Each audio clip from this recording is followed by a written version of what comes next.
Votre programme d'information avec l'UIL, l'Université internationale de Libreville, le fleuron de la formation universitaire en Afrique.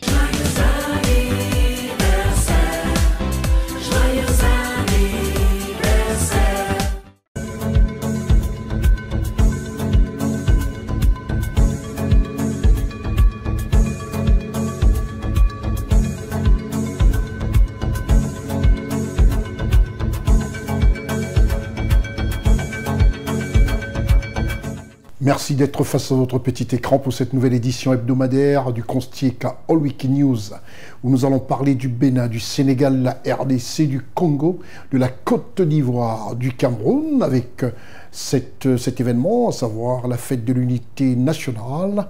On verra des préparatifs du côté de la région du littoral. On fera aussi un tour au Burundi, au Gabon, au Togo, au Mali.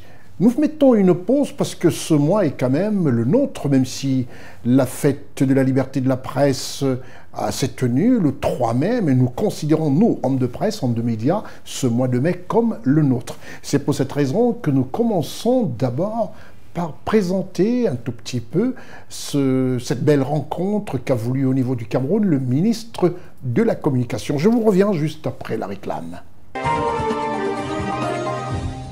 Je suis Constieka, restez les nôtres. Au Cameroun, le 3 mai, on est obligé de faire un flashback, de s'arroger un tout petit peu cette paternité, prendre un peu ce petit écran, vous prendre un peu en otage, pour vous dire simplement que le ministre de la Communication de la République du Cameroun, M. René Emmanuel Sadi, a tenu le 3 mai dernier dans son ministère une rencontre avec tous les hommes de presse, tous les médias représentés, et CNN avait la coordination de son directeur général, M. Jean-Marie Mbega. À cette occasion, le ministre de la Communication du Cameroun a fustigé un tout petit peu la presse, recadré, redonné et rappelé aux hommes de médias et surtout à la presse le rôle du journalisme. Attire aussi l'attention sur le réchauffement climatique et faire des belles annonces. C'est ce que l'on attend toujours du côté de la presse privée. Des annonces de subventions et d'augmentation de la cagnotte pour aider à la production audiovisuelle, surtout la grande famille d'audiovisuel au Cameroun. Le ministre René Sadi a été, comme à l'accoutumée, très brillant dans son exposé, un ministre qui prend en compte la grande famille de la presse du côté du Cameroun. Juste après ce petit rappel de la journée internationale de la liberté de la presse, nous allons tout de suite nous rendre au Bénin. Au Bénin, le pays dirigé par son Excellence Patrice Talon et qui voit les choses en grand. Récemment, dans une de nos éditions, on l'avait écouté avec beaucoup d'attention, surtout quand il disait qu'il y a un temps pour faire la guerre, un temps pour se fâcher et un temps pour se parler, pour remettre les choses plus ou moins en place. Voilà ce qui est dit en français facile. Le président béninois avait interdit, on va vous présenter cette interdiction, l'embarquement du pétrole nigérien via le port de Cotonou. Mais très récemment encore, il y a quelques heures, il a levé cette interdiction parce qu'il considère aujourd'hui que l'Afrique doit rester unie et qu'il faut qu'on se comprenne. Mais avant, écoutons quand même les raisons qui ont amené le président béninois à interdire l'embarquement du pétrole nigérien via le port de Cotonou au Bénin. La décision des autorités béninoises de bloquer l'embarquement du pétrole nigérien à partir de Sémépoji, en rétorsion au maintien par les autorités nigériennes de maintenir la frontière entre le Bénin et le Niger fermée, malgré la levée des sanctions de la CEDEAO, est venue amplifier les relations déjà tendues entre Niamey et Porto Novo. Le chef de l'État béninois, son Excellence Patrice Talon, a justifié la décision du Bénin de bloquer les expéditions du pétrole brut en provenance du Niger, qui transite par le pipeline construit conjointement par le Bénin et le Niger. Il décrit cette mesure comme difficile mais nécessaire. Nous avons donné également notre approbation pour les formalités de mise en œuvre du pipeline qui conduit le pétrole nigérien au Bénin et pour être chargé sur la plateforme de Sémé où des bateaux viendront accoster pour charger le pétrole nigérien par le pipe. Mais tout cela relève d'échanges formels, organisés, structurés, parce qu'il y a un contrat qui lie le Niger, le Bénin et les entreprises chinoises partenaires du Niger. Nous avons permis que les travaux préparatoires aient lieu au Bénin ici. Et les Nigériens sont venus assister à ces travaux-là, bien que la frontière soit fermée du côté du Niger. Et il est question que dans les tout prochains jours, les autorités nigériennes, à un plus haut niveau, viennent au Bénin pour inaugurer le démarrage des activités de livraison de pétrole. Et que donc des bateaux viennent à ses mains pour charger. Mais nous avons dit que cela ne peut pas se faire de manière informelle, comme c'est le cas des denrées qui vont au Niger. C'est vrai que pour nourrir nos frères et sœurs, pour vendre des céréales au Niger, nous avons permis que l'informel règne parce que c'est quand même nos frères et sœurs qui ont besoin de manger. Mais est-ce que nous allons transformer toutes les relations économiques, sociales, politiques entre le Niger et le Bénin en informel? Et ça, c'est trop sérieux. C'est des contrats qui lient 3 pays, des entreprises et consorts. Nous avons dit ça ne peut pas être informel. Il faut que les relations économiques, les relations d'échange soient rétablies pour que les biens, notamment de ce pétrole, puissent traverser le Bénin, être chargés et consorts. C'est ce que nous avons dit. Nous n'avons pas reçu de réponse. Non, c'est à croire que les autorités nigériennes préfèrent que le pétrole nigérien traverse le Bénin de manière informelle, soit chargé dans nos eaux de manière informelle, parce qu'ils estiment que le Bénin est un pays ennemi, peut-être que les autorités béninoises sont des ennemis. Alors, si nous sommes vus comme des ennemis, alors notre maïs aussi doit être vu comme un maïs ennemi. Le sorgho, le mil qui va au Niger, sont-ils devenus des produits ennemis du Niger? Et pourtant, nous les laissons partir. On ne peut pas nous voir comme des ennemis et vouloir de nos biens, de nos efforts, de notre collaboration, autrement que dans l'adversité également. Ce n'est pas notre vision à nous. Le Niger est un pays ami. Les Nigériens sont nos frères et nos sœurs. Les autorités nigériennes sont des partenaires, sont nos confrères, que nous pouvons travailler ensemble.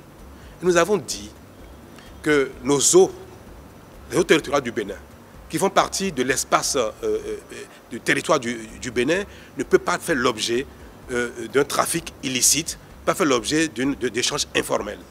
Si vous voulez charger votre pétrole sur nos plateformes, dans nos eaux, alors vous devez considérer que le Bénin n'est pas un pays ennemi et que le territoire du Bénin ne peut pas faire l'objet de trafic illicite ou bien alors d'échanges informels.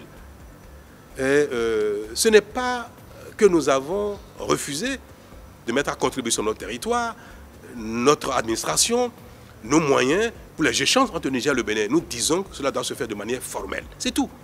Si demain, les autorités nigériennes décident de collaborer avec le Bénin de manière formelle, les bateaux viendront charger. Mais pas dans un environnement d'informel et d'adversité qui ne se justifie point. Voilà la situation. Et je suis malheureux de le constater et j'appelle de tous mes voeux les autorités nigériennes pour que le Bénin et le Niger retrouvent la fraternité qui a toujours existé et les rassurer que le Bénin n'agressera jamais le Niger. Il n'est pas de notre intérêt. Nous n'avons aucun intérêt à le faire, ce n'est pas de nos intentions. Pourquoi on le ferait? Pourquoi le Bénin serait un pays ennemi, adversaire du Niger? Pourquoi les autorités béninoises seraient des adversaires des autorités nigériennes? Il n'y a pas de raison pour cela. Donc je saisis cette occasion pour leur adresser un message de fraternité, d'amitié, de solidarité et dire que le Bénin restera dans cette dynamique tout le temps, aussi longtemps qu'eux le voudraient. Le Bénin accueille 675 km du pipeline sur une longueur totale de 1980 km.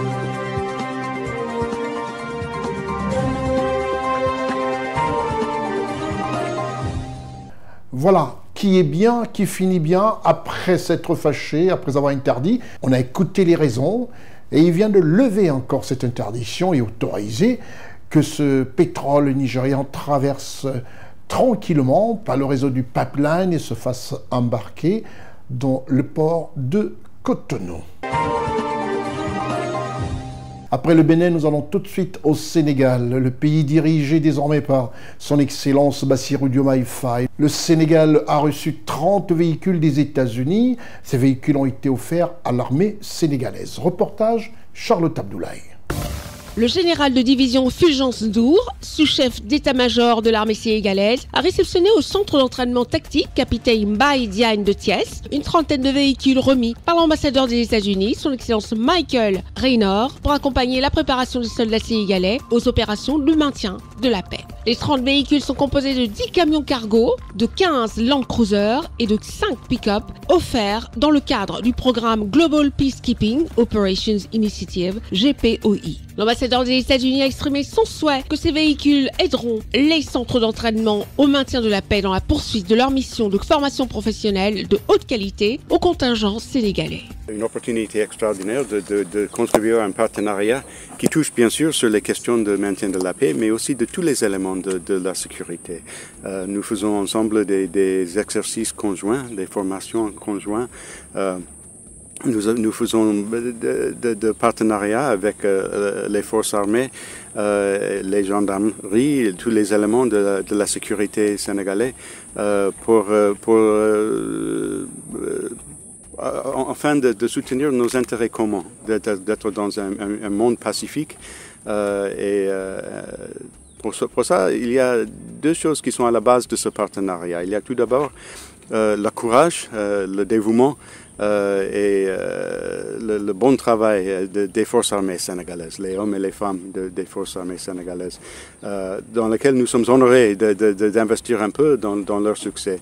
La deuxième chose, c'est les valeurs partagées. Et nous parlons beaucoup de ça, mais c'est en ce cas quelque chose d'essentiel. Les valeurs surtout de démocratie, de gouvernement représentatif, de paix et d'opportunités pour les citoyens de nos deux pays.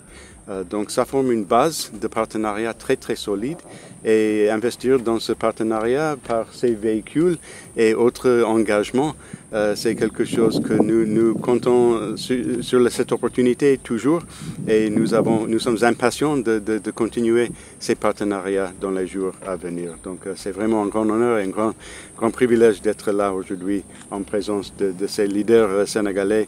Je prends inspiration d'eux et nous ferons de nos mieux dans les jours à venir de continuer à offrir notre soutien. Le Sénégal pour les États-Unis, c'est un partenaire stratégique clé. Nous avons des investissements dans notre développement, nos prospérités partagées, dans notre stabilité, sécurité partagée, et dans la démocratie qui est...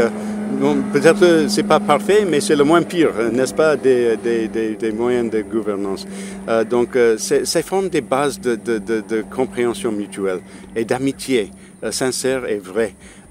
Et avec ça, on a fait de grandes choses. On a fait de grandes choses dans les secteurs sécuritaires, bien sûr, mais aussi éducation, santé publique, opportunités économiques. Nous avons des partenariats partout avec le gouvernement et le peuple du Sénégal. Et c'est parmi les pays les plus importants pour les États-Unis dans le monde, pas seulement dans l'Afrique, parce que le succès du Sénégal est inspirationnel. Nous étions encore une fois inspirés par la bonne conduite des élections présidentielles et l'élection pacifique, inclusive, et bien organisée, qui a renforcé la solidité de notre fondation démocratique partagée. Donc il y a beaucoup d'opportunités déjà, et dans les jours à venir de renforcer et d'élargir ces partenariats. Le chef d'escadron Ousseynou Ndiaye, commandant du centre d'entraînement tactique capitaine Mbaye Diagne, a dit que ce matériel roulant vient lever l'une des principales limites du centre d'entraînement tactique de Thiès, à savoir ses capacités de transport et de mobilité.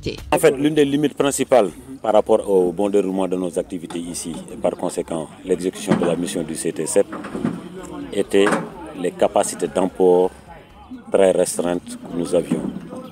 C'est-à-dire quoi? La mobilité. Et aujourd'hui, les moyens qui sont acquis par le biais de la coopération avec les États-Unis d'Amérique, par le biais du programme Global Peacekeeping Operation Initiative, vient renforcer grandement la capacité d'emport du centre et par conséquent la mobilité. En somme, aujourd'hui, nous sommes en mesure de transporter d'emblée 2 compagnies. Si on prend l'exemple d'un bataillon de reconnaissance et d'appui, le CET est en mesure de transporter d'emblée une CRA, c'est-à-dire une compagnie de reconnaissance. C'est une compagnie, c'est-à-dire une CRA plus une compagnie d'infanterie. Ça vous prend dans l'ordre de 300 personnes. On pourrait prendre. Ces projets traduisent l'engagement inébranlable du gouvernement américain à soutenir les contingents de maintien de la paix au Sénégal, tout en veillant à ce que les soldats sénégalais soient équipés en conséquence.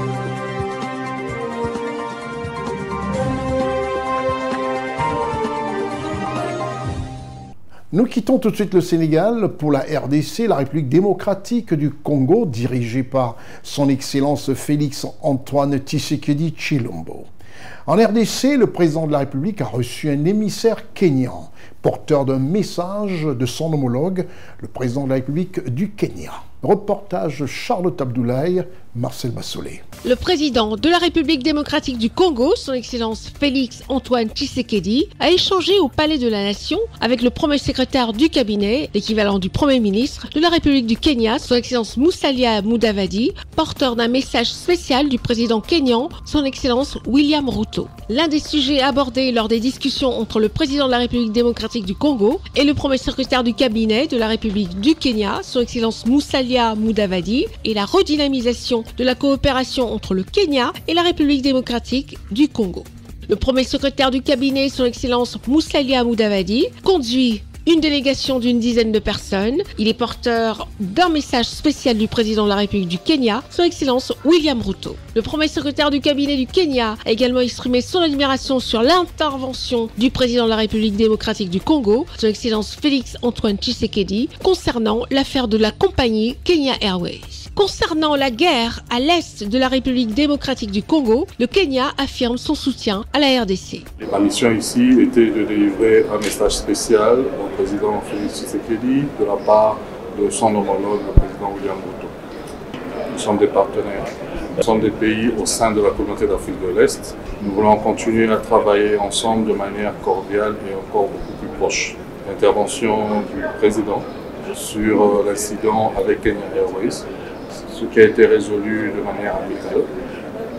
Nous étions venus pour le remercier. Et aussi nous voulions réaffirmer que ce partenariat est beaucoup plus grand et nous voulons aller continuer à travailler avec lui dans le futur. On va assurer au peuple congolais que le Kenya travaillera toujours avec lui pour arriver à une paix et une stabilité dans ce pays. L'émissaire du président kényan a exprimé sa gratitude pour la convivialité avec laquelle l'entretien avec le président de la République démocratique du Congo, Félix Antoine Tshisekedi, s'est déroulé. Nous sommes contents que le président Tshisekedi ait communiqué avec nous. Beaucoup de respect, a-t-il déclaré.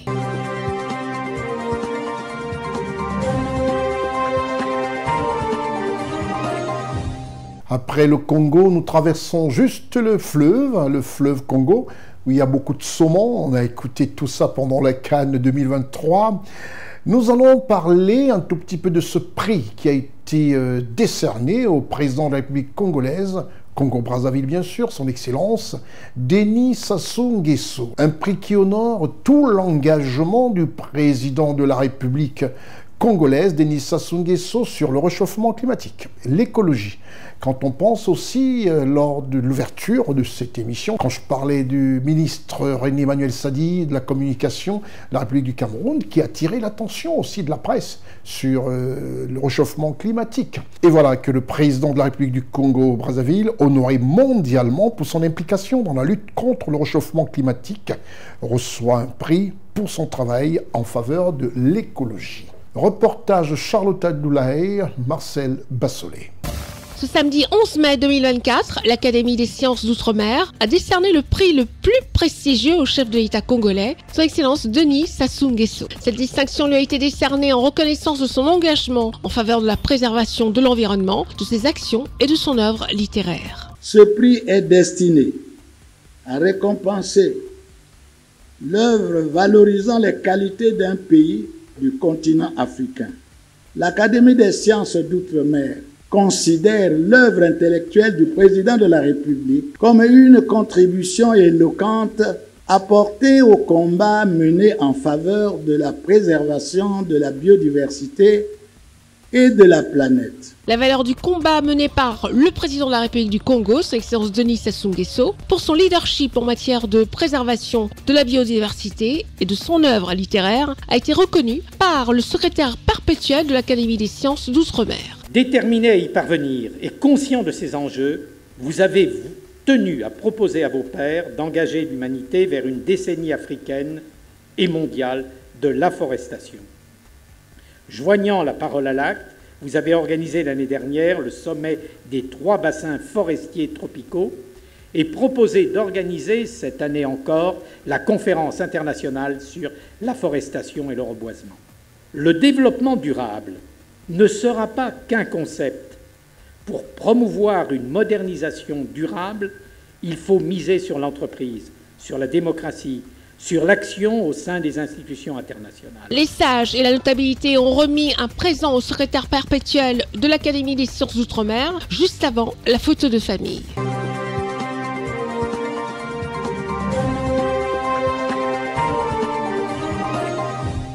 Voilà ce prix décerné au président de la République du Congo, son Excellence Denis Sassou Nguesso. Nous profitons comme ça pour saluer tous les téléspectateurs du côté de Brazzaville, de la RDC, et surtout ceux qui nous ont écrit du côté de Montréal pour apprécier et nous encourager à poursuivre dans cette information transcontinentale et qui leur permet d'avoir aussi des informations vraies venant du continent africain. Nous quittons le Congo-Brazzaville pour la Côte d'Ivoire, le pays dirigé par le président Alassane Ouattara. En Côte d'Ivoire, nous allons parler de la capacité des forces armées de Côte d'Ivoire, FANCI, qui s'est renforcée en présence des 2 chefs d'état-major français et ivoiriens. Voilà qui fait plaisir comme ça aux populations de Côte d'Ivoire de savoir que ce ministère de la Défense s'occupe de veiller à la sécurité des hommes et des biens vivants en Côte d'Ivoire. Tous les jours en se renforçant. Reportage Charlotte Abdoulaye, Marcel Bassolé, Ousmane Koulibaly, Lévite Elie Vonan. L'exercice AFA 2024 s'est déroulé sur une période de 9 jours dans les environs de Yamoussoukro et dans la zone aéroportuaire. Il s'agit d'un exercice de synthèse tactique d'une brigade en contrôle de zone qui utilise les bataillons d'infanterie déployés en zone d'opération. Lors de la première journée, la direction de l'exercice a présenté la manœuvre dans son ensemble au chef d'état-major général des armées de Côte d'Ivoire, le général de corps d'armée Lassina Doumbia, ainsi qu'au chef d'état-major des armées françaises, le général de l'armée Thierry Burkhardt, dans une salle tactique servant de poste de commandement de l'exercice au groupement 2 de la garde républicaine. Par la suite, les 2 chefs d'état-major ont mis le cap sur le terrain et ont pu examiner attentivement les compétences des jeunes stagiaires dans l'exécution de leurs manœuvres. Les stagiaires des écoles qui constituent l'académie, à savoir l'école de formation des officiers, la division du perfectionnement d'officiers et l'école d'état-major, ont participé à l'exercice. Le but de cet exercice, qui a mobilisé davantage de personnes, était d'évaluer en situation réelle la cohérence et la coordination des stagiaires à différents niveaux opérationnels, ainsi que de mettre en pratique les compétences tactiques et techniques acquises lors de l'instruction à tous les niveaux du commandement. Grâce à la participation d'un sous-groupement tactique des éléments français en Côte d'Ivoire à cet exercice, les stagiaires ont pu approfondir leur compréhension des notions de l'interopérabilité et de partage d'expérience. Il est important de se souvenir que l'exercice AFA est à sa 3e édition, ce qui en fait une occasion unique et une plateforme idéale pour l'encadrement et les apprenants afin d'évaluer et de renforcer les connaissances tactiques enseignées à tous les niveaux de formation. L'engagement de la haute hiérarchie militaire, la participation des unités FACI et les éléments français en Côte d'Ivoire confèrent à l'exercice une dimension réelle, essentielle dans l'entraînement des hommes.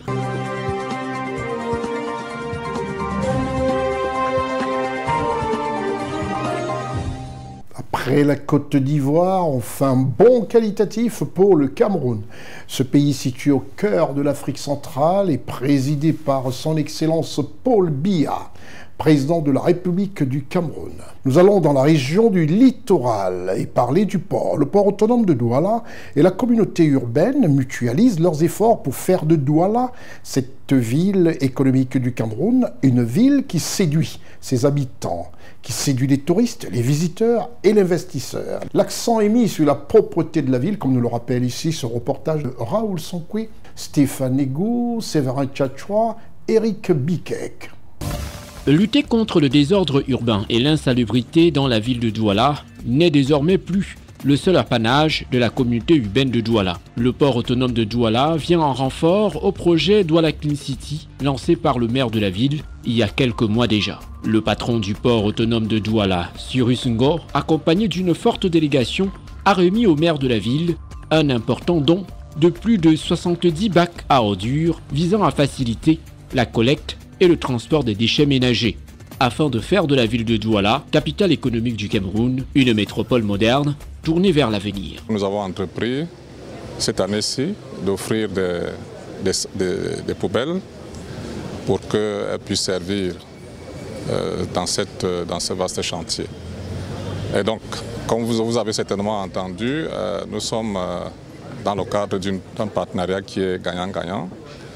Le port et la ville, c'est deux jumeaux inséparables et chacun apporte sa contribution au rayonnement de l'autre partie. Un appui important de partenariat du port autonome de Douala qui réjouit le maire de la ville. La ville et le port sont deux jumeaux inséparables, je voudrais le confirmer.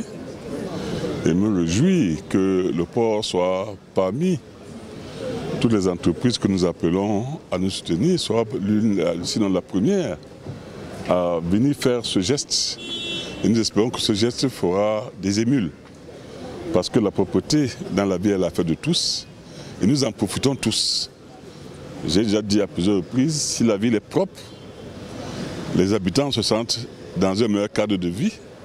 Les touristes peuvent affluer, les investisseurs aussi. Et l'emploi peut suivre. Donc c'est tout le monde qui peut être gagnant à une ville propre. Donc ce n'est pas seulement l'affaire de la ville, c'est l'affaire de la ville et des entreprises citoyennes, mais aussi c'est l'affaire des citoyens, comme vous avez vu, avec ces citoyennes et ces citoyens qui descendent tous les jours balayer les rues. Ça doit être l'affaire de tous. Si chacun balaye devant chez lui, si chacun garde bien ses ordures, je crois que la ville de Douala, d'ici quelques mois ou peut-être d'ici quelques années, sera cité comme modèle. Le port autonome de Douala travaille main dans la main avec la communauté urbaine de Douala pour revêtir la cité économique d'un vêtement flambant neuf afin d'offrir un cadre de vie sain aux populations de Douala, mais aussi et surtout d'attirer les touristes et de futurs investisseurs.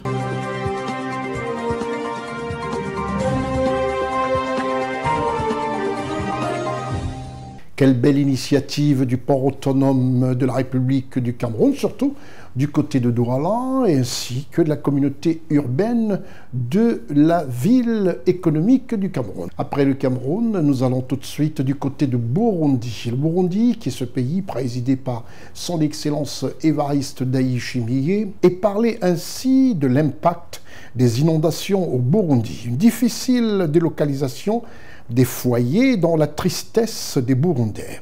Voilà, comme je le disais tantôt, dans certains pays, y compris en Côte d'Ivoire, quand on détruit certaines maisons mal situées, parce qu'il faut prévenir les grandes pluies, qui sont des tornades tropicales en Afrique, les pluies sont très, je dirais même violentes. Voilà un élément que vous allez vivre tout à l'heure du côté du Burundi et qu'on n'aimerait plus voir dans certaines capitales africaines. Donc, les habitants doivent aussi être tempérés parce qu'il n'y a aucune casse qui se fait dans l'optique de détruire ses concitoyens. Nous allons au Burundi avec le reportage de Raoul Sonkwe, Éric Bikek et Gérard Richard Gozo. Après la catastrophe, l'heure est à l'évacuation dans la souffrance. Ils ont passé 2 mois sous les eaux. Depuis le 10 mai 2024, la délocalisation des victimes des inondations de Gatumba au Burundi ont commencé dans toute la zone inhabitable. Tôt dans la matinée, les premiers déplacés ont réuni ce qu'il leur restait comme affaire. Dans un premier temps, nous avons eu 1493 familles volontaires pour la délocalisation. Mais après, ceux qui n'étaient pas là sont venus et 254 familles se sont ajoutées. Tout a été complètement détruit par l'inondation. Et pour les victimes, à l'heure du départ, de nombreuses questions restent en suspens. C'est la tristesse et la désolation parce que chaque nouvelle aventure est douteuse. Est-ce qu'on sait comment est le site de délocalisation et l'école pour nos enfants ? Ici, par exemple, moi je suis vendeur. Est-ce que je pourrais poursuivre mon métier là-bas ? La délocalisation offre également une certaine perspective d'espoir, celle d'améliorer un quotidien devenu insupportable. Vous avez bien fait de venir nous délocaliser. Ici, on vit sous des tentes. Que dire ? On nous demande de partir. Moi, je dis merci car j'élève des orphelins. Ma belle-fille est morte en me laissant 8 orphelins. Que puis-je faire ? Chez nous, on patauge dans l'eau. De nombreuses familles sont sur le point de passer leur première nuit sur le site encore en construction. La région est montagneuse et très différente de Gatumba. Il leur faudra un certain temps pour s'adapter à cette nouvelle situation. Le trajet a été long, nous sommes très fatigués, vous le voyez vous aussi. Mais Dieu nous a protégés, on arrive sains et saufs. Ce n'est pas une plaine, c'est loin. Vraiment, on aimait notre Ruzizi. D'après le gouvernement burundais, environ 300 000 personnes ont besoin d'aide humanitaire suite aux inondations.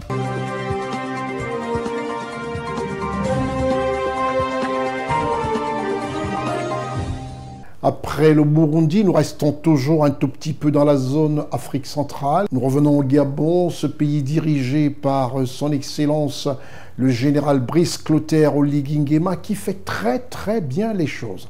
Depuis le 30 août 2023, la ligne imposée par le gouvernement de transition fait son bonhomme de chemin, vraiment avec le plus grand plaisir et la fierté de l'Afrique au départ du Gabon. Voilà la fin du dialogue national avec la remise de ce document officiel au président de la République qui lui aussi a remis au Premier ministre de la République gabonaise ce document officiel des 1000 points du résumé du dialogue national. Nous allons au Gabon retrouver notre correspondant du côté de Libreville, M. Teddy Ossé, dans un reportage de Raoul Sankoué. Chaque début de semaine, tous les membres du personnel de la présidence de la République gabonaise participent à la traditionnelle cérémonie de levée des couleurs, qui marque le début de chaque semaine de travail au sein de l'administration publique. Le président de la transition, le général Brice Clotaire Oligui Nguema, a personnellement dirigé le cérémonial de ce lundi 13 mai 2024.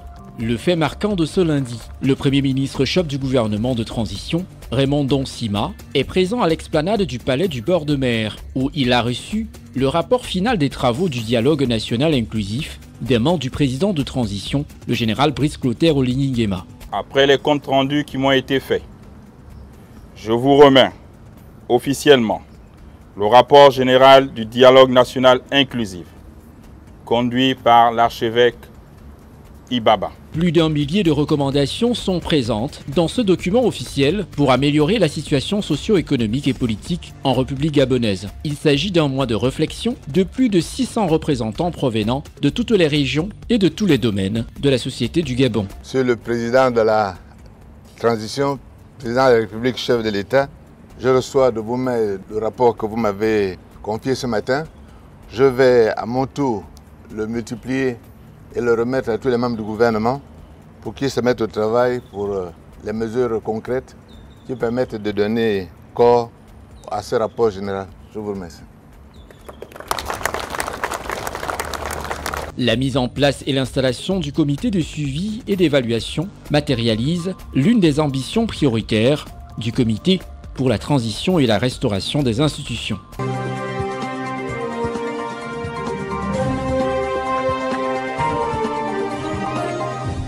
Merci, comme ça un petit clin d'œil, un salut depuis Abidjan, notre correspondant du côté de Libreville, Monsieur Teddy Ossé qui fait des choses bien et surtout dont les reportages sont très appréciés par la communauté gabonaise du côté de Londres.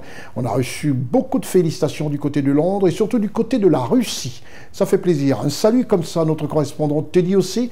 Nous allons quitter le Gabon pour le Togo, juste après la réclame. S'il est vrai qu'il y avait eu beaucoup de remue-ménage, beaucoup de remous sur la nouvelle vision politique que s'était octroyé le Togo, chose contraire est de savoir l'adhésion populaire et massive du peuple togolais à la nouvelle voie qu'a choisi le pays dirigé par son Excellence Faure Gnassingbe. Au Togo, les élections législatives sont remportées par la majorité présidentielle. Il faudrait aussi préciser qu'enfin, la Cour constitutionnelle a validé tous ces résultats, comme nous le rapportent ici Raoul Sankoué, Gérard Richard Gozo et Marcel Bassolé. Sans surprise, la Cour constitutionnelle du Togo à consolider les résultats provisoires des élections législatives du 29 avril 2024, donnant une écrasante majorité au parti présidentiel. À quelques exceptions près, l'Assemblée nationale sera monochrome. Djobo Babakane Coulibaly, président de la Cour constitutionnelle, l'a annoncé le lundi 13 mai 2024 au siège de l'institution à Lomé. Considérant qu'il ressort de ce rapport que 113 candidats sont élus députés, eu égard aux éléments du dossier, il y a lieu de déclarer que le scrutin s'est globalement bien déroulé. Aucune modification significative par rapport aux résultats annoncés par la commission électorale, avec 108 députés pour le parti au pouvoir, sur les 113 au total. Plusieurs candidats ont déposé des recours pour contester les résultats ou fournir des preuves de fraude, mais la Cour n'a pas donné d'interview à ce sujet. Selon certaines informations, le parti d'opposition DMP avait déjà diffusé un communiqué dimanche 12 mai 2024 décrivant les recours déposés. Les résultats seront annoncés le lundi 13 mai 2024, ce qui étonne la DMP, alors que les derniers recours ont été transmis le jeudi 9 mai 2024 au soir. Mis à part l'opposition, les candidates indépendantes ont également fait recours, comme Emmanuel Palanga, candidat aux législatives pour le mouvement de la jeunesse libre, dans la région de la Kossa, dans le centre du Togo. Aucun député pour le mouvement de la jeunesse libre. De plus, son recours à la Cour constitutionnelle a été rejeté.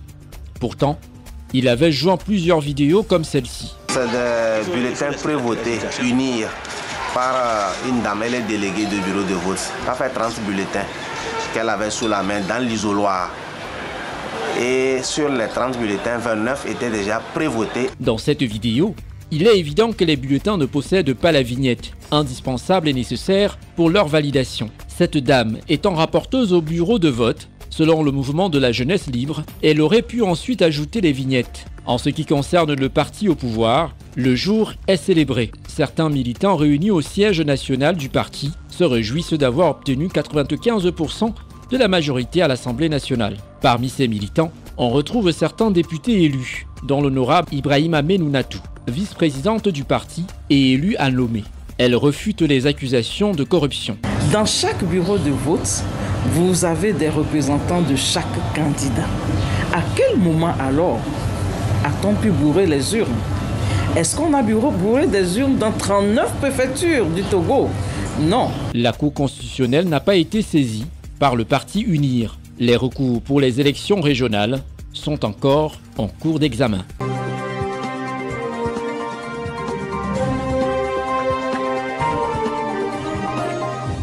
Retour en Côte d'Ivoire, comme je disais tantôt, où la sécurité est quelque chose qui occupe réellement la haute hiérarchie politique, la haute hiérarchie au pouvoir. Pourquoi ? Pour une seule raison, le président de la République, par le biais de son ministère de la Défense, tient à la sécurité des Ivoiriens, à ce que les Ivoiriens soient heureux, tranquilles chez eux, vaquent à leurs occupations sans avoir la moindre perturbation. C'est l'occasion de parler du Flintlock 2024. Le commandement des opérations spéciales des États-Unis en Afrique lance l'exercice en présence du chef d'état-major général des armées de Côte d'Ivoire, le général de corps d'armée Lassina Doumbia. Reportage par la caméra du très brillant reporter de CNN, Ousmane Coulibaly, assisté de l'évite Elie Vonon, et la post-production de Marcel Bassolé sous un reportage de Raoul Sankoué. Nous nous trouvons à Flintlock 2024, le premier et le plus important exercice annuel d'opérations spéciales du commandement des États-Unis pour l'Afrique. Cette opération combine l'armée et la loi afin de renforcer les capacités des forces d'opération spéciales africaines et internationales. Le colonel Michael George, commandant adjoint des forces des États-Unis en Afrique, fait un bilan positif des éditions précédentes lors de cette cérémonie d'ouverture. Cet exercice se déroule sur plusieurs sites d'entraînement dans 2 pays avec 1300 participants de 30 nations partenaires. Après près de 20 ans, Flintlock reste le principal exercice de commandement des États-Unis pour l'Afrique, visant à renforcer cette capacité collective. Flintlock 2024 est basé entre autres sur les échanges, des compétences et de la construction d'une relation de confiance. Lors de cette autre édition du Flintlock 2024, le chef d'état-major général des armées de Côte d'Ivoire, le général des corps armés, Lassina Doumbia, a exprimé sa reconnaissance envers les États-Unis pour leur soutien multiforme. Je tiens, au nom du ministre d'État, ministre de la Défense, à exprimer notre profonde gratitude à Madame l'ambassadeur, Madame Badivis, pour l'ensemble des actions diversifiées et multiples dont la Côte d'Ivoire bénéficie. Cette diversité des pays participants enrichit l'événement et illustre notre volonté commune de faire face aux défis sécuritaires qui affectent nos nations et nos régions. L'ambassadrice des États-Unis en Côte d'Ivoire, devant une centaine de soldats réunis pour l'occasion, a exprimé sa fierté envers cette plateforme de collaboration et a fait part de sa confiance dans le soutien inébranlable des États-Unis. Cet événement est vital pour faire avancer nos partenaires militaires. Nous vous assurons de notre soutien pour vous préparer et vous former pour la lutte. Mais toute seule, cette action militaire est insuffisante pour garantir la sécurité des citoyens. Nous sommes à vos côtés aussi pour créer les conditions de paix. L'exercice Flintlock 2024 est organisé en collaboration avec l'armée ivoirienne et en collaboration avec le Ghana depuis 2005. Et la Côte d'Ivoire sera la principale organisatrice des prochaines éditions à partir de 2025.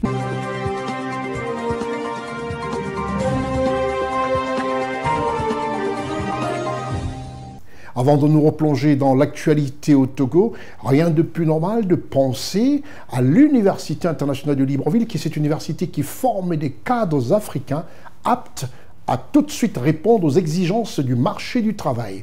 C'est une très belle initiative qu'on souhaiterait voir sous d'autres cieux en Afrique, de voir ceux qui ont la possibilité, de par leurs petits moyens, de penser comme ça l'éducation des jeunes Africains. C'est le gros héritage que nous, Africains, nous parents, pouvons et devons laisser à nos enfants, à savoir l'instruction.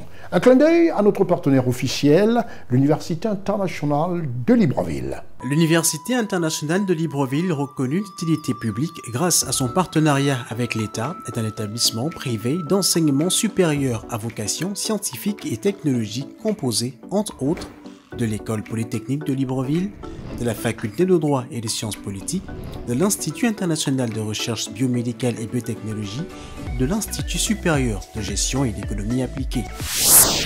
Et sa toute nouvelle école de médecine et de pharmacie. Son ouverture sur le monde du fait de ses partenariats avec les prestigieuses universités et institutions internationales lui permettent de s'arrimer à plusieurs systèmes de formation et de délivrer des diplômes reconnus. DUT, licence, ingénieur, master recherche et professionnel, exécutive MBA, doctorat. Venez vous former à l'exécutive MBA de l'UQAM Canada au métier de l'économie, gestion, du droit et de la science politique de l'industrie médicale et pharmaceutique. Devenez technicien supérieur ou ingénieur à l'Université internationale de Libreville, le fleuron de la formation universitaire en Afrique.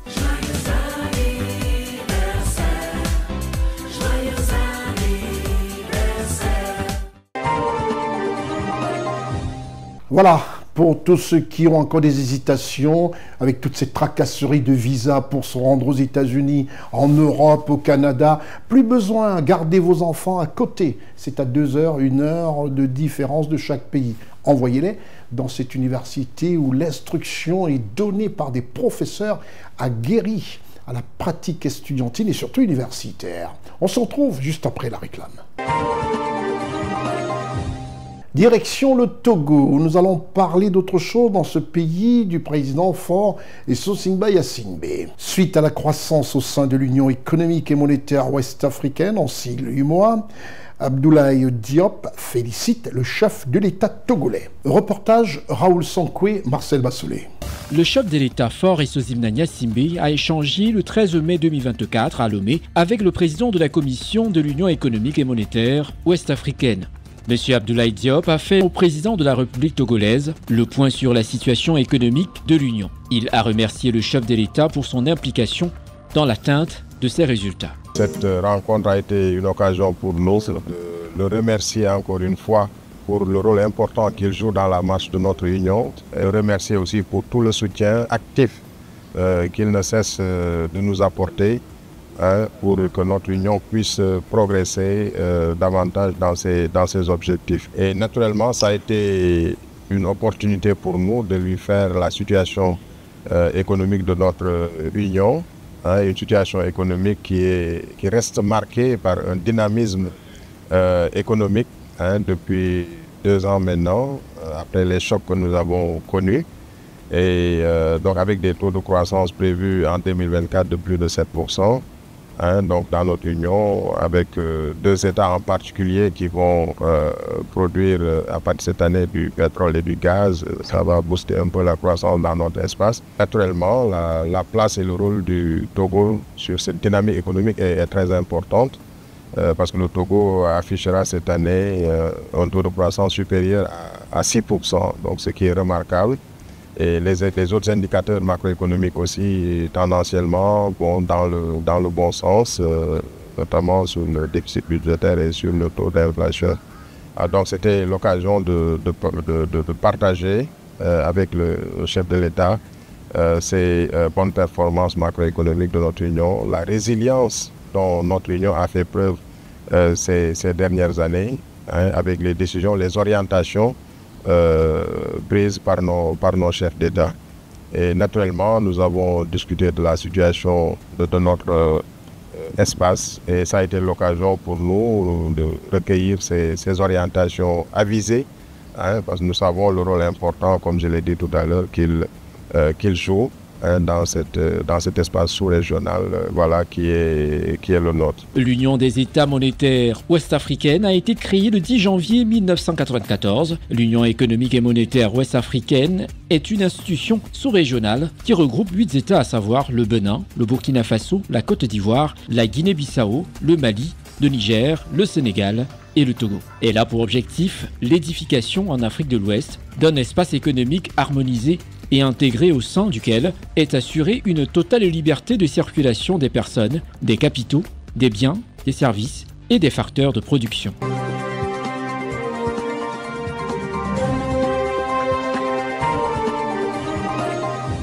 Toujours en Afrique de l'Ouest, nous quittons le Togo pour le Mali, ce pays dirigé par le président de la transition, Assimi Goïta. Le président de la transition au Mali, le colonel Assimi Goïta, a reçu officiellement le rapport final du dialogue intermalien. Reportage Raoul Sankoué, Éric Biquek et Gérard Richard Gozo. L'expression d'un Mali uni et réconcilié sur papier pourrait être considérée comme une preuve matérielle du dialogue intermalien en faveur de la paix et de la réconciliation nationale au Mali. Le 13 mai 2024, le président de la transition, le colonel Assimi Goïta, a reçu le rapport final de dialogue intermalien pour la paix et la réconciliation lors d'une cérémonie solennelle au palais de Koulouba. Un document qui retrace les aspirations du peuple malien dans différents chantiers, entre autres la paix, la défense et la sécurité, la gouvernance politique, l'économie et la géopolitique. Cette cérémonie marque la conclusion des discussions nationales tenues au Centre international de conférence de Bamako le 10 mai dernier, où les débats intenses ont produit un ensemble de recommandations destinées à guider le Mali vers la paix durable et la réconciliation nationale. L'ancien Premier ministre et président du comité de pilotage, M. Ousmane Oussifi Maïga, a souligné l'enthousiasme et la participation active du peuple malien qui a embrassé ce processus avec un espoir et une détermination. Le rapport général du dialogue intermalien pour la paix et la réconciliation nationale est constitué de 5 commissions thématiques, de ceux de toutes les régions, de 48 ambassades et consulats et des universités. Il contient les préoccupations que les populations ont exprimées, ainsi que les contributions reçues des associations de femmes et de jeunes et de personnalités diverses. Le document comporte également une présentation en images du dialogue intermalien et ses annexes. 7 ans président du comité de pilotage très à l'aise avec un sentiment de mission accomplie qui s'adresse au président de la transition, son excellence, le colonel Assimi Goïta, chef de l'État malien. L'espoir repose sur les conditions de paix mentionnées dans ce rapport qui expose en détail les 302 recommandations du dialogue intermalien sur la paix. En recevant le rapport, le président de la transition, son excellence le colonel Assimi Goïta, a exprimé sa satisfaction quant à la réussite du dialogue et a insisté sur la responsabilité collective de faire avancer le Mali en suivant les recommandations du rapport, soulignant que la paix était désormais à la portée du Mali et qu'il fallait impérativement saisir cette chance. À l'instar des recommandations des autres forats, les résolutions et recommandations du dialogue intermalien pour la paix et la réconciliation nationale feront l'objet d'un grand suivi de la part des organes de la transition. Au moment où certains compatriotes, peu convaincus de la marche irréversible du peuple vers sa souveraineté, tentaient de compromettre le processus de la transition, les Maliennes et les Maliens ont, une fois de plus, donné la preuve de leur grandeur à travers ce dialogue historique. Le Mali a instauré un dialogue direct entre ses fils et filles, sans intermédiaire, ce qui a été compris par le peuple malien et a suscité des réactions sans réserve qui ont été remarquées par le président de transition, le colonel Assimi Goïta. Le peuple malien, longtemps meurtri, a compris que la paix et la réconciliation constituent les conditions principales de l'unité nationale, sans laquelle aucune vie normale n'est possible et aucune action de développement n'est concevable. Le président de la transition a renouvelé l'appel à l'union sacrée autour de la patrie sans laisser de place à la division. Selon le colonel Assimi Goïta, ce rapport est considéré comme un élément essentiel pour résoudre les conflits. Une œuvre commune qui est accessible à tous les Maliens afin qu'ils puissent en tirer profit. Par-delà les témoignages de reconnaissance de la nation que je vous transmets en ces instants solennels, sachez que votre œuvre sera gravée dans les annales de l'histoire du Mali, refondé et souverain. C'est bien de cette exemplarité que nous avons besoin pour inspirer et façonner les générations futures afin qu'elles tiennent dignement le flambeau du Malikoura. Le colonel Assimi Goïta, président de la transition au Mali, a exprimé sa gratitude envers tous les membres du comité de pilotage pour leur travail de qualité.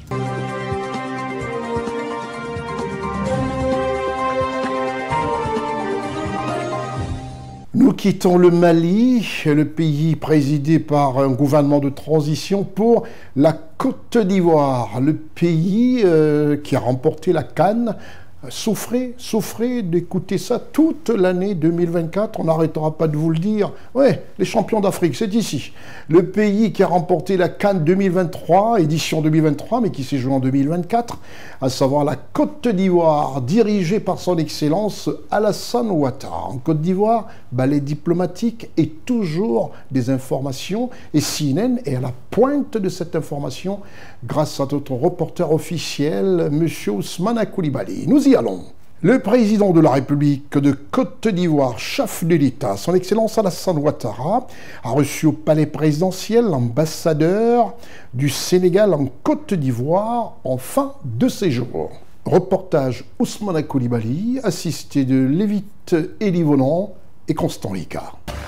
Le palais présidentiel de la République de Côte d'Ivoire, ce mercredi 15 mai 2024. Il est 11h25 lorsqu'arrive son excellence El Hadj Daouda Niang, ambassadeur en fin de séjour de la République du Sénégal en Côte d'Ivoire. Il est reçu en audience par son excellence Alassane Ouattara, chef de l'État de Côte d'Ivoire, vêtu d'une tenue décontractée qui lui va à merveille. L'ambassadeur El Hadj Daouda Niang, en fin de séjour diplomatique en Côte d'Ivoire, est venu faire ses adieux au président Alassane Ouattara, chef de l'État de Côte d'Ivoire. Un entretien d'une trentaine de minutes à travers lequel l'ambassadeur du Sénégal a remercié le chef de l'État ivoirien pour l'hospitalité et le vivre ensemble dans la paix en Côte d'Ivoire. Raccompagné par son excellence Alassane Ouattara, à la fin de l'entretien, son excellence Daouda Niang, ambassadeur partant de la République du Sénégal en Côte d'Ivoire, s'est exprimé face à la presse locale et internationale.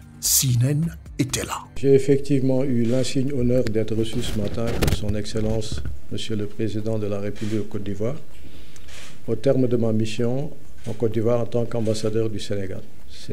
L'entretien avec Monsieur le Président de la République a porté essentiellement sur la coopération entre la Côte d'Ivoire et le Sénégal. Comme vous le savez, dernièrement, le Président de la République du Sénégal a effectué une visite ici, en Côte d'Ivoire, l'une de ses premières visites après son investiture, ce qui traduit l'importance qu'il attache aux relations avec ce pays ami et frère. Nous avons en effet beaucoup de sujets d'intérêt commun au plan économique, au plan de la sécurité.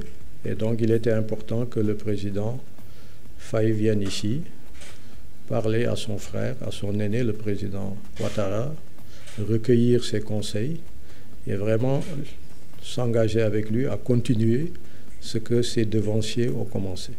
Donc ce matin, le président Ouattara a bien voulu me rappeler l'importance de ces points qu'il a abordés avec son homologue sénégalais.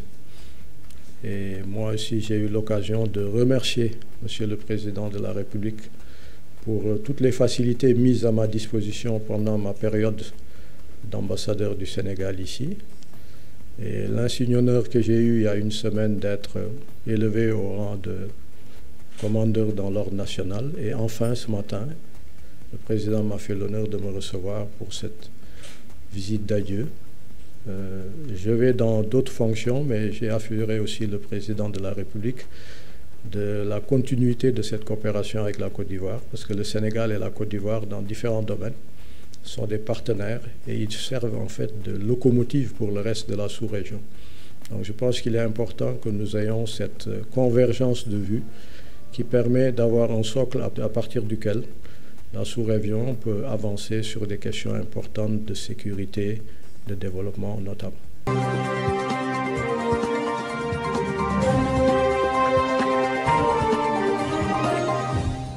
Après la Côte d'Ivoire, nous partons pour le Cameroun.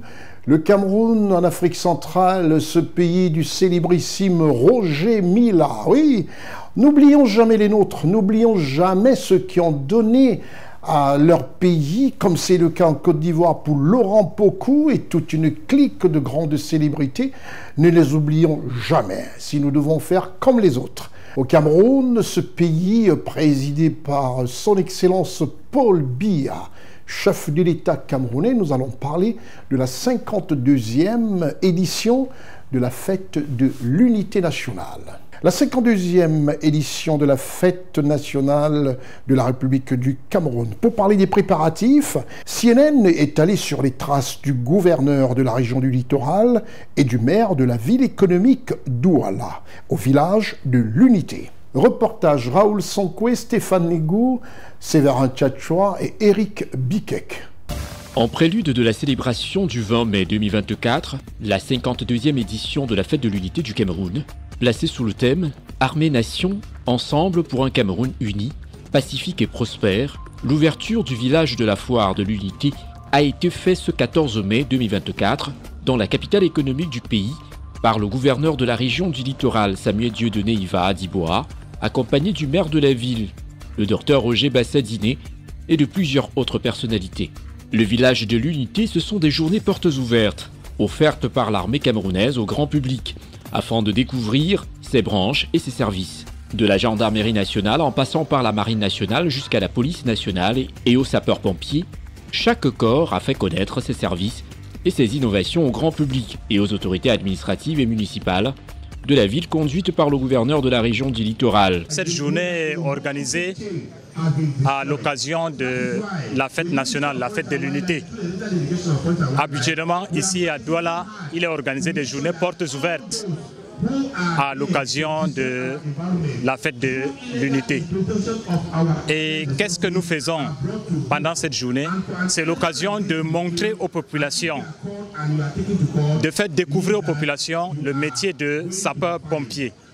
Ça fait donc partie de la sensibilisation des populations. Une série d'activités organisées en prélude de la célébration de la 52e édition de la fête de l'unité du Cameroun, qui pour le gouverneur de la région du littoral, invite à un véritable vivre ensemble. Du 13 au 20 mai, nous avons plusieurs activités et aujourd'hui nous nous retrouvons dans l'activité du village qui met, n'est-ce pas, en bonne symphonie les activités civilo-militaires les activités, n'est-ce pas, des artistes et permettre que les uns et les autres sachent qu'est-ce que nous faisons à l'intérieur de la société.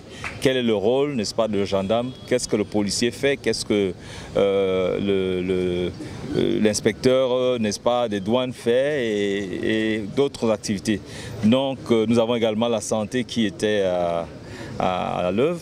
Nous voulons simplement dire que c'est une forme de vivre ensemble que nous démontrons en cette journée et savoir que nous faisons tous partie d'une même nation. Au village de l'Unité, c'est également un véritable boulevard. Des articles et produits bon marché proposés au grand public. L'occasion faisant le larron, le gouverneur de la région du littoral a remis des clés de moto-taxi à plus d'une dizaine de jeunes entrepreneurs, encadrés par le Fonds de garantie pour le littoral. Je suis passé dans les stands, à l'instar du stand de la police et des sapeurs-pompiers. Et j'étais vraiment très fière parce que j'ai eu beaucoup de leçons là-bas et j'ai retenu beaucoup de trucs. Par exemple, au stand de la police, on disait là-bas, on a parlé de la CNI, vraiment que les Camerounais ont vraiment besoin de la CNI. On a dit à partir de décembre, la CNI va faire 48 heures avant de sortir. Très surprise déjà par l'organisation et le dispositif qui a été pris pour laisser les invités circuler et admirer les merveilles. Parce que là, j'ai été très surprise, surtout par l'entrepreneuriat. J'ai trouvé des petites, comment on appelle ça, les petites structures qui se débrouillent dans la production, je sais pas, le lait de soja. Ça, j'ai été impressionné, les produits un peu dans la cosmétique. Un village de l'Unité qui ne cesse de surprendre les visiteurs de par la panoplie d'activités qu'on y retrouve, mais aussi et surtout par le dispositif sécuritaire du pays. Nous sommes à bord de l'atelier mobile du chantier naval marine. L'atelier mobile du chantier naval marine a pour but de faire la maintenance de nos appareils nautiques et appareils mobiles dans des endroits où nous n'avons pas un atelier naval et un chantier naval. Par exemple, si nous avons un navire qui est en difficulté dans des endroits où il n'y a pas un chantier naval, nous allons nous déplacer avec notre atelier naval mobile. Quand nous allons arriver sur place, nous allons faire tout pour faire un dépannage de premier degré pour que ce navire ou cet appareil roulant se déplace jusqu'au niveau d'un chantier naval pour faire un dépannage définitif. Le lancement du village de l'Unité à la place du gouvernement à Bonanjo, dans l'arrondissement de Douala-Premier, est une occasion idoine pour les populations de la cité économique de se frotter aux différents corps de métier de l'armée nationale. Le patron du littoral invite ainsi les populations à s'y rendre massivement afin d'en savoir plus sur l'armée camerounaise, mais aussi et surtout de profiter également de l'unité des bonnes affaires.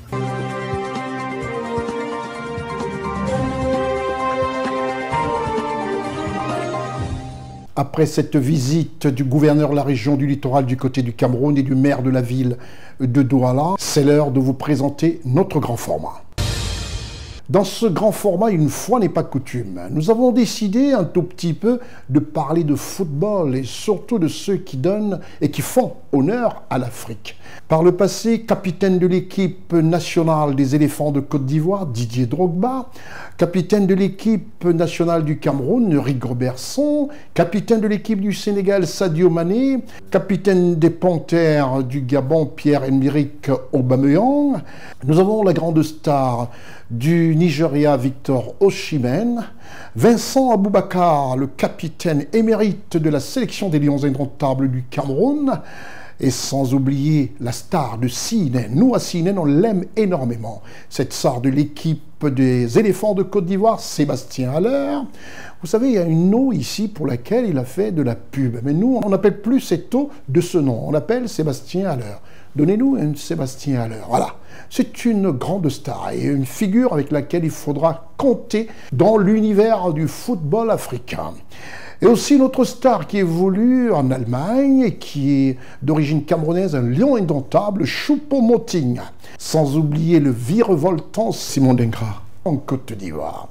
Impossible de clore cette liste sans citer le capitaine qui nous aura marqué pendant la CAN 2023, le capitaine de l'équipe de Léopard du Congo, le Congo-Kinshasa, la RDC, à savoir Chancel Bemba, et qui a tout simplement dit « Justice de Dieu ». Il y en a. Ces noms vous ont été cités, c'est des noms aujourd'hui qui font la fierté de l'Afrique. L'Afrique sur le plan du football. Et vous comprendrez pourquoi j'ai cité déjà ces noms en leur rendant un hommage particulier sur CNN. Cette liste confirme la vitalité du football africain qui monte en puissance. Qu'il vente ou qu'il neige, le monde devra compter avec le fight spirit des Africains, dont un des fils fait honneur à son continent d'origine et à son pays, la France. Il s'agit bel et bien de Kylian Mbappé, primé il y a quelques jours et présenté par la fierté olympique française de l'athlétisme, à savoir Marie-Josée Pérec. Kylian Mbappé, vous comprendrez pourquoi nous avons décidé de faire une entorse dans cette émission politico-économique et touristique pour lui rendre aussi hommage. Kylian Mbappé, reportage. Alors, le trophée UNFP du meilleur joueur de Ligue 1 Uber Eats pour la saison 2023-2024 est attribué à Monsieur Kylian Mbappé, Paris Saint-Germain. Insatiable, insurpassable, inoubliable. Avant de voguer sous d'autres cieux, Kylian Mbappé conserve son titre de meilleur joueur, son 5e trophée. Il sera également meilleur buteur de Ligue 1 pour la 6e fois d'affilée. Vertige. Kylian, venez avec le trophée. C'est votre moment, mettez-vous là, et je vais vous demander de vous lever s'il vous plaît, et d'applaudir Kylian Mbappé en ce lundi soir, qui remporte pour la 5e fois ce trophée du meilleur joueur UNFP. Un talent qui laissera une trace indélébile dans l'histoire du foot français.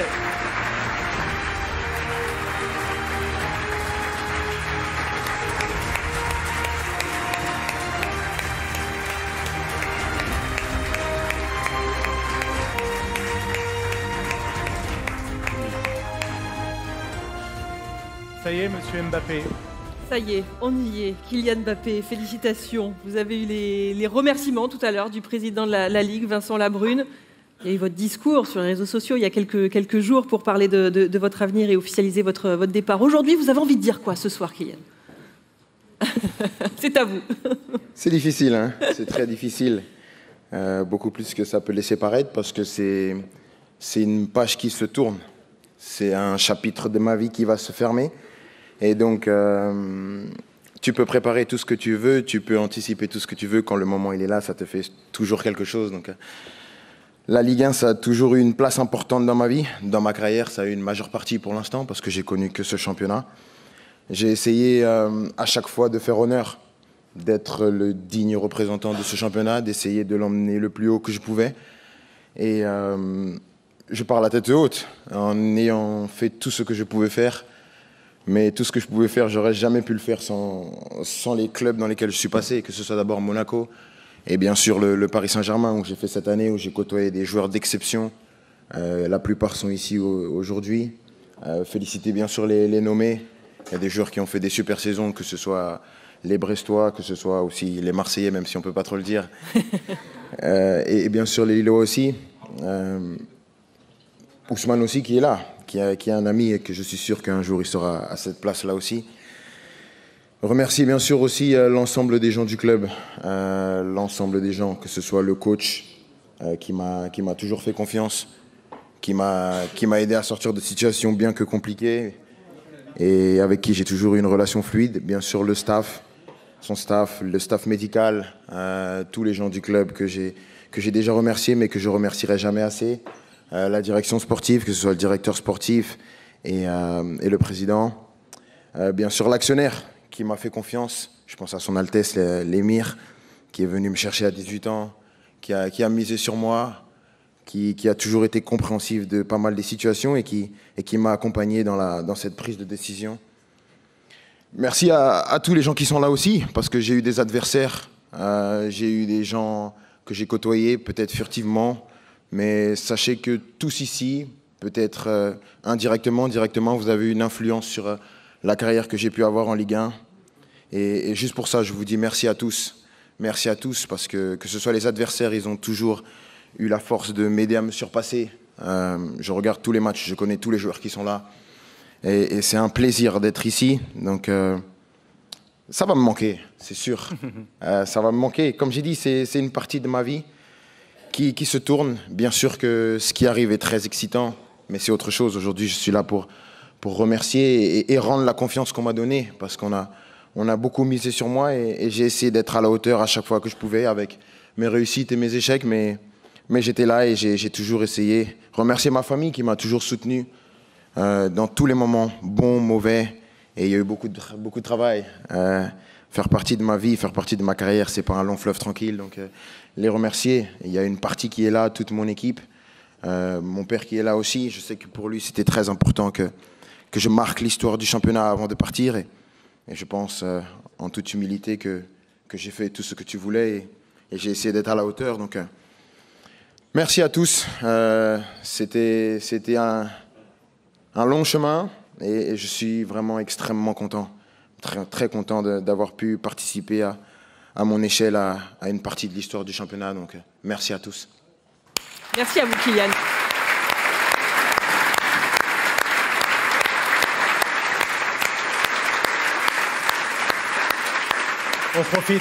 On profite de ce moment, Kylian, pour discuter, comme d'habitude, j'ai envie de vous dire.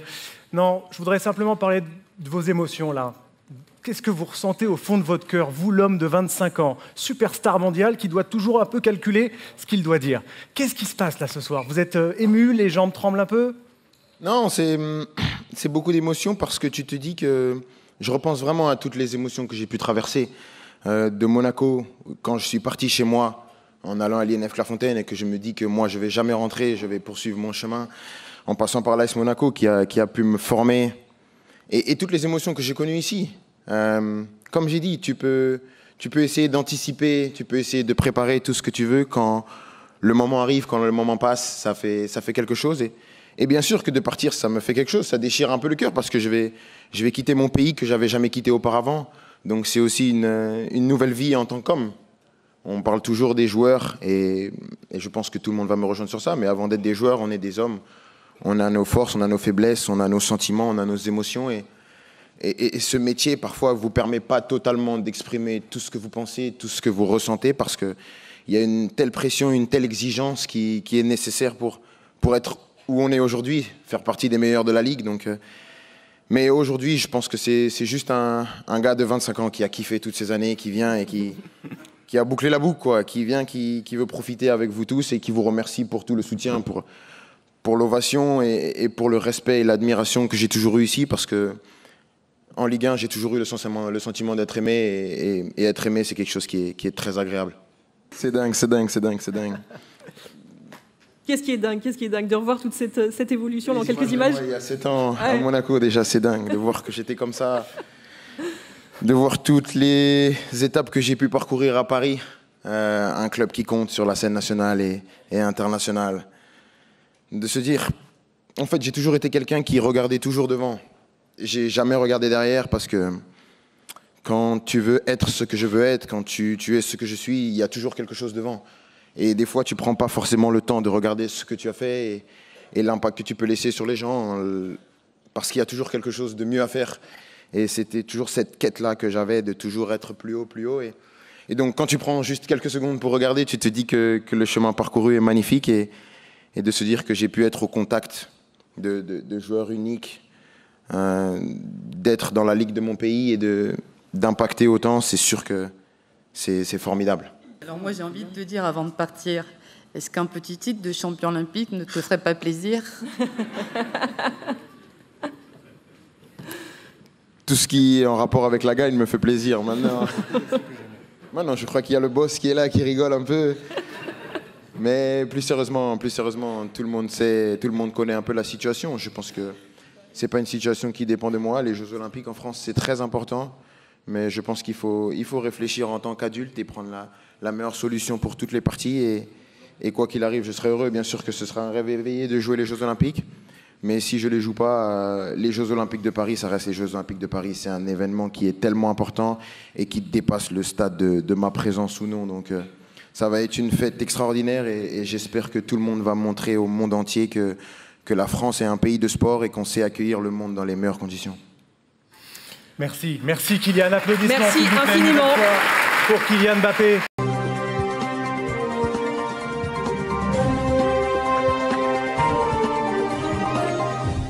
tout en remerciant tous qui ont pris de leur temps pour regarder ce programme d'information vrai, politico-économique et touristique qui vous est proposé comme ça toutes les semaines. Retenez que vous pouvez suivre toutes les rediffusions sur votre petit écran et sur www.cnntv.ci et en replay sur www.ciwebinfo.net. Il est important de vous rappeler que ce programme est multidiffusé et simultanément sur la radio mondiale Voltage 2. Vous pouvez télécharger l'application sur Google Play ou Apple Store. Et écoutez en simultané cette émission au cas où vous n'êtes pas face à votre petit écran, celui que vous avez choisi en ce moment. C'était votre programme d'information avec l'UIL, l'Université internationale de Libreville, le fleuron de la formation universitaire en Afrique.